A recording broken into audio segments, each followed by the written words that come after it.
the next muscle group is we're going to be working on your gluteus maximus. So your gluteus maximus is one of the 3 glute muscles. You have your gluteus minimus, medius, and then maximus. Maximus is more of that power muscle. It's more of that explosion, and a lot of people overuse their hamstrings. They don't use their glutes, and then that torque and that twist and force comes through the back, and that's where it can cause a lot of issues. And it's like a whole combination. Wait, my hip flexors are tight, my hamstrings are tight, my glutes aren't working, my back is basically doing this with any sort of exercise or movement that I'm doing. And so we're trying to retrain your body, retrain your brain to make those muscles work in the proper way. Okay, so since you're in this position, you can relax your head. You can have your feet just shoulder width apart slightly. And then you're going to draw that belly button in, work on that transverse abdominal muscles. You're going to squeeze your bottom, and then you're going to lift your bottom up. And this shouldn't cause any back pain. If you are, then you might have lifted too much. And so you just kind of go in that sweet spot, sweet range for yourself. And what I've noticed is when you put more weight through the heels, not like excessive, but just like kind of transferring that weight through the heels, it makes your glutes kick in more than your hamstrings, right? Because if, right, he just had a hamstring cramp. Calf cramp. Oh, calf cramp, yeah. Or maybe in both. That's right. Right, so you don't want to do that extreme. You just, and that's why. Water.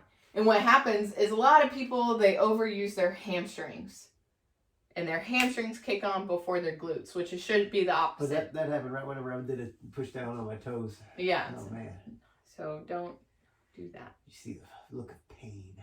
Okay, so draw that belly button in, squeeze your bottom, and then as one unit with your spine, you're lifting your bottom up.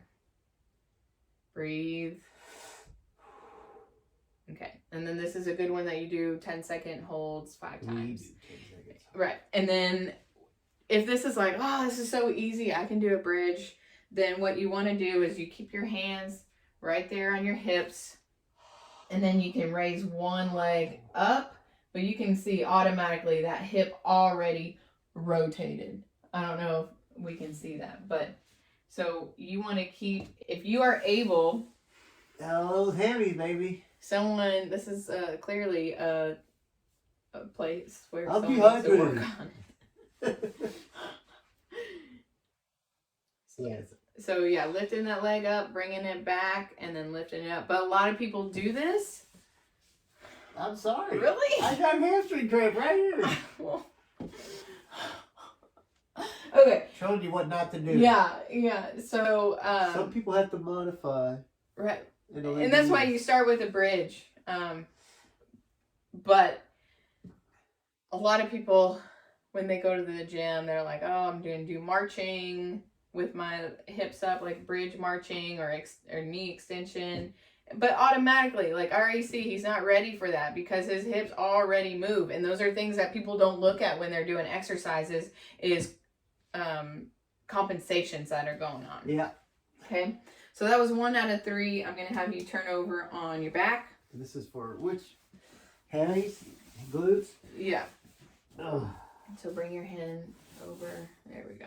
Why am I doing this? Okay. So like I said, we are not just focusing on one piece of the body. Everything is incorporated. So I want a neutral spine starting from cervical, from the head all the way down to the glutes.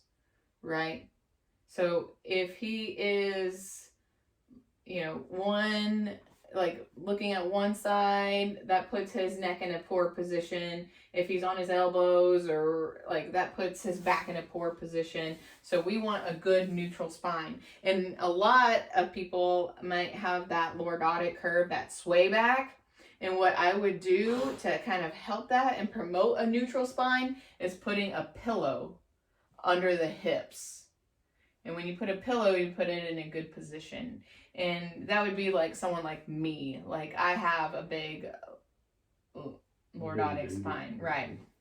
So now back to the exercise. We're going to draw that belly button in, and you're going to squeeze that bottom.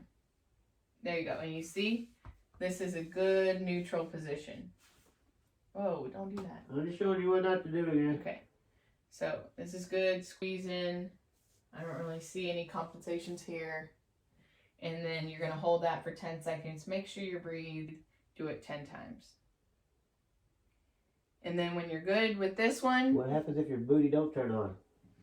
Well, if you're like, because I've seen. I put my hand back here sometimes and feel that I do it, but like Hillary said, you don't want to mess up. Yeah, you want to be careful with that. But, and that's why, you know, these exercises have been very good with supervision, you know, from a therapist, from, you know, trainer that know exactly how to do this. So typically, if I have someone that I say, all right, now squeeze your bottom, draw that belly button in, squeeze your bottom, and their glutes don't kick in, I'll be like, all right, I give them some stimulus, some quick stimulus that helps the brain be like, okay, that's the muscle I need to focus on. And whenever I try to inhibit muscle, I'll put deep pressure to it, like what I'll do next with the hamstrings, because that will tell the brain to be like, okay, this is the one I need to turn off. And then with that quick stimulus, that's the one I need to turn on. Okay, so we've done that part. Draw the belly button in, squeeze your bottom, and then you're going to bend that knee back and forth. And this one is tough to do because what I look for is for that hip movement, which typically happens, or that hamstring, like all they do is feel it right here. Oh, God.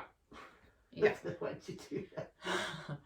And bringing that toe down will help kind of release that pressure in that hamstring. So you see that? That's good. And at that very end, I can see move right. I see there. So you don't even have to go too much. That's for pulling on that hip flexor gets tight. Right, and that's the whole combination. Because if that hip flexor's tight, what are you doing? You're limited here, and so you don't have that mobility to bring that leg up. And that's why I also like to leave my hands under here, but it's hard to put your hands in here. That way I can tell whenever that hip goes forward. And if you want to do that, then you can just put like a towel under your forehead to kind of get still that good neutral position. And to make it easier, you can bring that knee out to the side and then draw it up. Yeah, your leg's more of an angle than out. And it takes out that hamstring component slightly. And the hip flexor tightness. Yeah.